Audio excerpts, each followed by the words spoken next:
Okay, so the back end was on jack stands, but I put the front end on jack stands now, and it's all leveled out. Leveled actually sitting on the back, but they're all leveled out, and so I am going to start. Well, actually, the first thing I'm going to do is I'm going to tighten down all the cab mount bolts.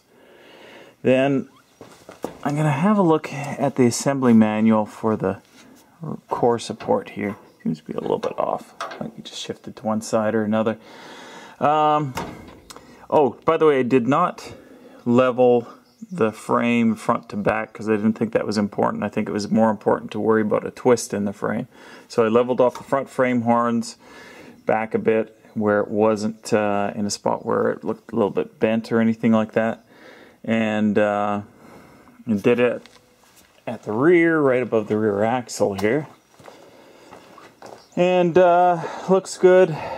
Anyways, tighten up the cab mount bolts, and might leave the core support bolts alone because I can always shim that up if it's not 100%. It's not a difficult one, but the cab is one of those things that kind of has to be right, or has to be tightened down all right. Anyways, I got to figure out what the torque settings are, but get that done. Then I can get my panels on and all that fun stuff. Yeah. Now now that I have a little bit of a better appreciation for a good paint job, I can see all the flaws in my paint, and it's actually a little depressing, but such as it is. It's the first time painting. I'll do much better on the next one. So it's warming up today, and moved some hay out of the barn. Some friends came by, and even though I didn't do a lot of work, getting hot enough that I can't be bothered to do any more. Might come back out tonight. Okay, so I've bolted the cab mounts down. I was actually surprised how much, for the recommended torque setting, how much those bolts pulled through. Yeah, hopefully that's right. We'll see how we go here. But might have a slight problem here. For some reason, I may have to enlarge the holes in the core support here to bring it forward a bit, because this is as far forward as I can bring it, and that has to be bolted to the fender. So unless the fender can move around a bit, I think I might have a problem. Yeah, there's no gap up at the top, but obviously at the bottom, and the only thing holding it at the bottom is the mount there. Oh well, I think I'm going to leave that till last. I'm going to do the doors first, but I'm not going to do anything today. I'm getting too hot, and even the shop is about 5 degrees cooler in the outside, so oof. Anyways, I probably made a mistake here. I should have bolted in or put the windshield wiper assembly in before I worried about alignment. But I also have to adapt my windshield washer motor too. Although I might be able to insert that from the bottom or from the inside. Oh, lots of work left to do. This is my list of things to do, and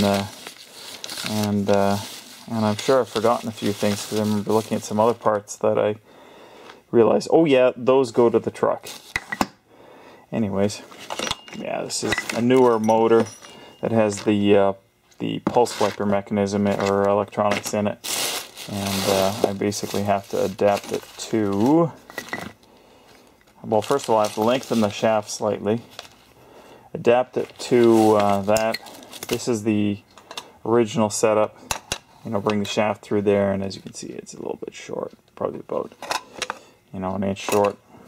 I've got somewhere the other stub of the shaft, but I guess I could look around in my mess here, but in any case, I think you get the picture. I think I'm going to knock off. It's too hot.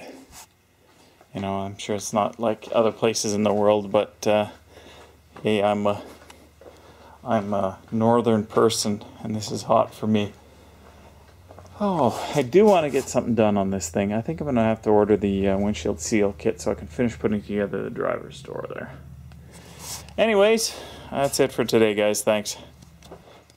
Oh yeah, I forgot to say, I was doing some experiments with seeing how long it takes for this stuff to tack off. This is the weather strip adhesive, because I want to put that in the cab first, because that's going to kind of determine how the gaps are for the door there. And on that, and I was just timing it off and seeing how long it took to tack up, and I found that it took about 10 minutes to tack up, but I think it only took another 10 minutes before it completely was non-tacky anymore. And this is one of these things, I think it's like a contact cement, where you're supposed to apply it to both surfaces, let it tack up, and then stick it on. So I want to get this right, because those seals weren't cheap, and I don't think I would want to scrape them off.